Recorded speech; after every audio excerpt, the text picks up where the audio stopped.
নমস্কার বন্ধুরা, পিংলুস কিচেনে আপনাদের সকলকে স্বাগত জানাই। আজ যে রেসিপিটা বানাবো সেটা ভীষণ ইয়াম্মি রেসিপি। এখানে আমি পান পাতা নিয়ে নিয়েছি। এখানে পান পাতা নিয়ে ওপরের যে শক্ত পাটটা সেটা আমি কেটে দিয়েছি। আমি একটা দেখিয়ে দিচ্ছি কিরকমভাবে কাটবো। এভাবে ভাঁজ করে ওপরের পাটটা কেটে দেবো। দেখো, ওপরের পাটটা কেটে দিলাম। আমি দুধে খেজুর ভিজিয়ে রেখেছি, অ্যালমন্ড, কাজু দুধে ভিজিয়ে রেখেছি। এখানে নিয়েছি গুলকান আর নিয়েছি মৌরি পাউডার। এখানে মৌরি পাউডার নিয়েছি, কারোর কাছে মৌরি পাউডার না থাকলে আমার কাছে ছিল, আমি তাই দিয়েছি। না হলে মৌরি দিলেও চলবে, কারণ এটা মিক্সি জারে দিতে হবে। তাহলে এবার আমি দুধ নিয়ে নিয়েছি, একটা কাপের মধ্যে দুধ নিলাম, আর মিল্ক পাউডার নিলাম, আর নিলাম কর্নফ্লোর। অল্প একটু দুধ দিয়ে ওটাকে মিশিয়ে সরিয়ে দিলাম। এখানে 500 ml দুধ নিয়েছি। 500 ml দুধ নিয়ে আমি এটা 5 মিনিট ফোটাবো, বেশি ফোটাতে হবে না। আর এখানে যে গাঢ় দুধটা তৈরি করে রেখেছিলাম সেটা মিশিয়ে দিলাম। এটা মেশানোর পরই কিন্তু ক্রমাগত নাড়িয়ে যেতে হবে, নাহলে তলায় লেগে যাবে, কারণ কর্নফ্লোর আছে। এটা দুধটাকে গাঢ় তৈরি করে দেবে। দেখো, দুধটা বেশ গাঢ় হয়ে গেছে। আমি এবার দেখাচ্ছি কিভাবে এটাকে দেখতে হবে। একটা স্প্যাচুলা নিয়ে এরকম কাট দিয়ে, দেখো কাট দিয়ে কিন্তু এটা দুটো একসঙ্গে হচ্ছে না। আমি নাড়াচ্ছি কিন্তু দুটো একসঙ্গে হচ্ছে না, তার মানে এটা রেডি হয়ে গেছে। মিক্সি জার নিয়েছি, এর মধ্যে মৌরি পাউডার দিয়েছি, গুলকান দিলাম, আর দিচ্ছি পান পাতা, যেগুলো আমি পানগুলো কুচু কুচু করে নিয়েছি।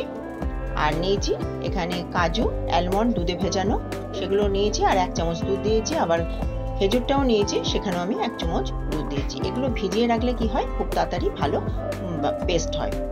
আমি কিছুটা ফাইন পেস্ট করেছি, আর কিছুটা একটু খোঁচা খোঁচা মতন পেস্ট করেছি। ফাইন পেস্টের কারণ হচ্ছে আমার এটা ক্রিমি বানিয়ে দেবে, আর যেটা আমি একটু দানা দানা রেখেছি সেটা মুখে পড়লে খুবই ভালো লাগবে খাওয়ার সময়।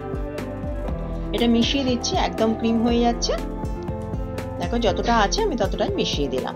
মিশিয়ে আমি এটাকে ভালোভাবে নেড়ে নিচ্ছি, আর এই সময় লো ফ্লেম থাকবে, না হলে এটাকেই তলায় ধরে যাবে। এটা পান কুলফি, যার জন্য কিন্তু দেখো দানা দানা আছে ভেতরে। আর পান কুলফি বলে আমি একটু গ্রিন কালার এটাকে অ্যাড করেছি, কারোর মনে করলে সে স্কিপ করতে পারে। এটাকে দেখতে সুন্দর লাগবে বলে আমি গ্রিন কালার দিয়েছি। আমি এখানে মাটির কিছু পাত্র আর মোল্ড নিয়ে নিয়েছি, কুলফি মোল্ড দিয়ে আমি এর মধ্যে দিয়ে দিচ্ছি। দেখো এখনই কতটা ক্রিমি হয়েছে। কুলফি দুর্দান্ত খেতে হবে এইভাবে করলে। এর মধ্যে দিয়ে দিচ্ছি, সব কটার মধ্যে দিয়ে আমি অ্যালুমিনিয়াম ফয়েল এর মধ্যে দিয়ে আটকে দিচ্ছি সব কটাতে, এবং একটা কাট লাগিয়ে আইসক্রিম স্টিক দিয়ে দিচ্ছি। এইভাবে আমি ফ্রিজারে ওভারনাইট রেখে দিচ্ছি। ওভারনাইট পর ফিরে আসছি। চলো, ওভারনাইট হয়ে গেছে, আমি ফিরে এসেছি। এবার আমি কভারগুলো খুলে দিচ্ছি। আর যেগুলো কুলফি মোল্ড, সেটা আমি জলে একটুখানি তলাটা ভিজিয়ে নিয়ে তারপরে আমি খুলে নিচ্ছি। এই দেখো, আমি এখানে পিস্তা কুচো আর এখানে রোজ প্যাটেল দিয়ে গার্নিশিং করে দিলাম।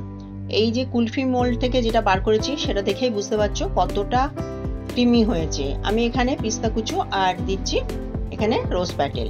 আমার কুলফি পান গুলকান্ত কুলফি হয়ে গেল। এই রেসিপিটা তোমাদের যদি ভালো লেগে থাকে তাহলে অবশ্যই লাইক করো, শেয়ার করো, আর আমার চ্যানেলকে সাবস্ক্রাইব করতে একদমই ভুলো না।